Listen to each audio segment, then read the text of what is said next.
देखिए, अहमदाबाद में एक बड़ा विमान हादसा होता है जिसके बाद पूरा भारत दहल उठता है और लोगों के मन में कई सवाल होते हैं कि आखिर इसके पीछे की वजह क्या है। तो कई सवाल जिसके जवाब वक्त के साथ मिलेंगे। जैसे जैसे जांच आगे बढ़ेगी पता चलेगा कि आखिर इसकी वजह क्या थी। लेकिन इसके पहले आप देखिए, इन तस्वीरों में प्रधानमंत्री नरेंद्र मोदी घटनास्थल पर पहुंचे। वहां पहुंचकर हालात का जायजा लिया, अधिकारियों से बातचीत की, समझने की कोशिश की कि क्या कुछ भारी नुकसान वहां पर हुआ है। तो आप देख सकते हैं तस्वीरों में किस तरीके से पूरी बिल्डिंग झुलसी हुई है और किस तरीके से वहां पर मलबा फैला हुआ दिखाई दे रहा है। तो साथ ही साथ प्रधानमंत्री नरेंद्र मोदी ने आज घायल लोगों से भी बातचीत की है, उनसे भी मुलाकात की है, डॉक्टर्स के साथ भी बातचीत की, डॉक्टर से समझने की कोशिश की कि कब तक ये जो लोग घायल हैं, हॉस्पिटल में भर्ती हैं, वो लोग स्वस्थ हो जाएंगे और अपने घर जा सकेंगे।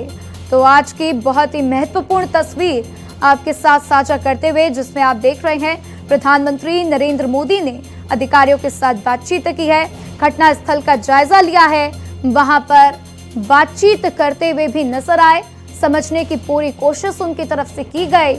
और आप इस मलबे को भी देखकर अंदाज लगा सकते हैं कि कल जब ये घटना हुई तो कितनी भयावह थी।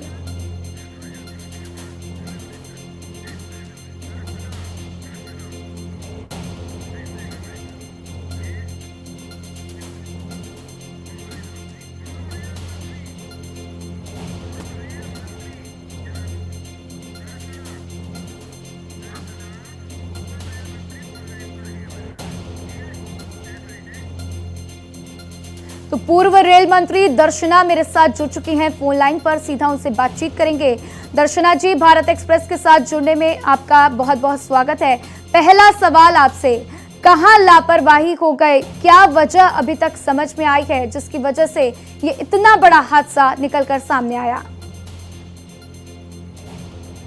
इसका जवाब तो शायद आपके पास भी नहीं है और मेरे पास भी नहीं है, क्योंकि ये इंक्वायरी सब चल रही है। जो भी प्रशासन और जितनी भी सर्विसेज है वहाँ लोग तुरंत पहुँच गए थे और वो इंक्वायरी करके वो जो आगे आएगा। लेकिन सबसे पहले तो ये जो संवेदनशील घटना हुई है, जो अपने सभी के मन के ऊपर जो एक दुख भरी यादें छोड़कर गई है, जिसमें जो दिवंगत आत्मा है सबको मैं प्रणाम भी करती हूँ। उनका परिवार को सांत्वना देने के लिए हम सब भी प्रार्थना करेंगे, क्योंकि ये जो हालात हुए हैं, ऐसा जो एक्सीडेंट है, जिनको एक्सीडेंट ही बोल सकते हैं अभी तो हम, तो एक्सीडेंट में जिनका कोई दोष नहीं होता उनको भी इस वेदना को सहन करना पड़ता है। कि जैसे जो जिस बिल्डिंग के साथ प्लेन क्रैश हुआ, वहाँ पे जो डॉक्टर्स खाना खा रहे थे वो भी अभी इस दुनिया में नहीं रहे। तो इसमें जो प्रशासन ने तैयारी की और जो गुजरात एक मॉडल बोला जाता है, कि मैं इतना बोल सकती हूँ कि प्रधानमंत्री श्री ने डिजास्टर मैनेजमेंट में, जहाँ कच्छ के भूकंप के बाद में जो ऐसी कोई घटना होती है तो कैसे काम करना चाहिए इस परिस्थिति में, या तो कोई साइक्लोन आता है या तो कोई भी जैसे आपदा होती है, कुदरती आपदा पे समय हम लोगों को, सरकार को, प्रशासन को क्या एक्शन लेना चाहिए, वो तुरंत उसका परिणाम हमको दिखाई दिया कि वही जगह पे जो कॉरिडोर बनाया गया, जो लोग बचे थे या जो निकालने के लिए रास्ता करना था, जो स्थानीय प्रशासन के साथ मिलकर राज्य सरकार और केंद्र सरकार की मदद से जो घटना का होने के बाद की जो सब लोगों ने अपनी जिम्मेदारी निभाई, उस सभी को धन्यवाद देने का ये समय नहीं है। लेकिन सबने अपनी जिम्मेदारी समझकर, खुद की जिम्मेदारी समझकर वो सब लोग अपने आप जुड़ते गए। वो सामान्य प्रजा हो, कोई भी आसपास देखने वाला लोग हो, या उससे जुड़े हुए जिनके पास जिम्मेदारी है। और इसके साथ में ये घटना देखने के बाद में जो मानसिक संतुलन सबका होता है, तो कल अमित भाई शाह जी ने जो एक अपना प्रेस कॉन्फ्रेंस किया था, इसमें भी ये बताया था कि ऐसे परिवार को सांत्वना देने के लिए भी एक अलग से विभाग शुरू किया गया है। तो मैं समझती हूँ कि प्रधानमंत्री जी ने भी आज वो उसी जगह का दौरा करके, और जो एविएशन मिनिस्ट्री, उनके अधिकारी, जितने भी लोग हैं जो जिससे वो ये इस निष्कर्ष पर पहुंच पाएंगे कि ये घटना में कौन जिम्मेदार है। मेरे लिए तो दुख की बात ये है कि हमारे पूर्व मुख्यमंत्री विजय भाई रूपानी हमारे बीच नहीं रहे, और वो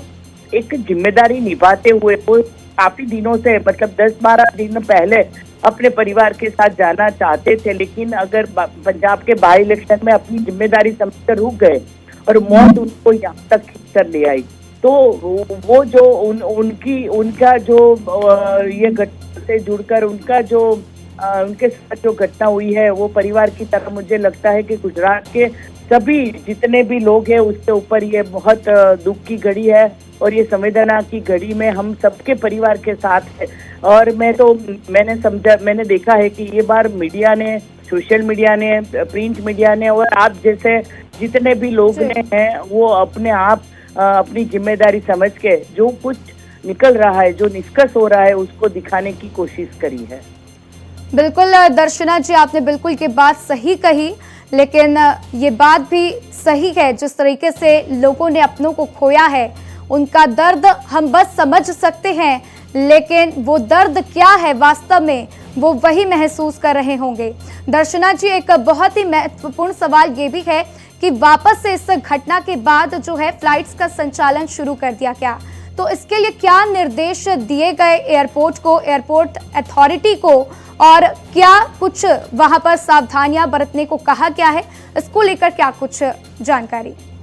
उसके लिए तो मेरे पास, मैं तो सूरत हूँ, लेकिन अहमदाबाद एयरपोर्ट को, और जो मुझे जिस तरह से पता चला है कि सभी लोग, जैसे हमारे यहाँ आतंकवादी घटना भी हुई थी, उसके बाद में हालात को नॉर्मल करने के लिए, लोगों के दिल में से भय निकालने के लिए, ये सब जो बैक टू नॉर्मल लाइफ में और अपना सही संचालन करने के लिए प्रशासन हमेशा तैयार रहता है। मैं समझती हूँ कि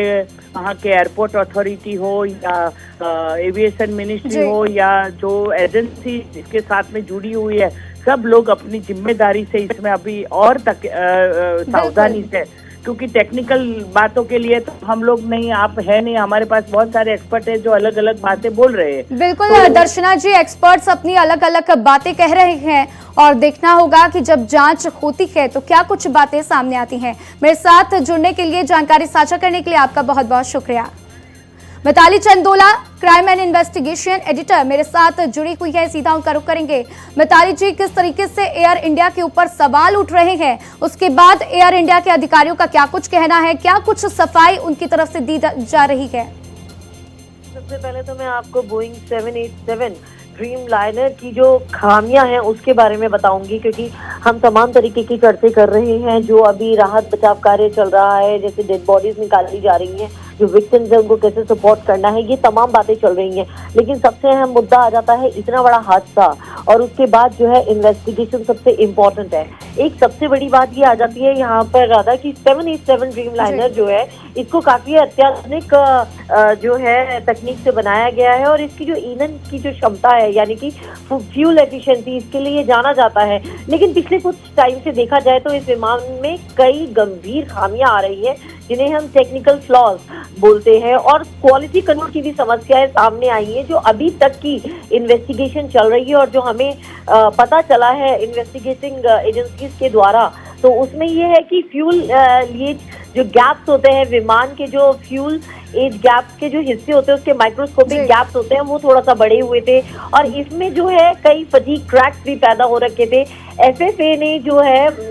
2020 में इन्हीं कारणों से 787 बोइंग की जो है डिलीवरी पर रोक भी लगा दी गई थी। बिल्कुल मिताली जी, देखिए कई सवाल उठ रहे हैं, और विमान को लेकर तो सवाल है ही, क्योंकि पहले भी कई बार इस तरीके की जानकारियां सामने आई हैं।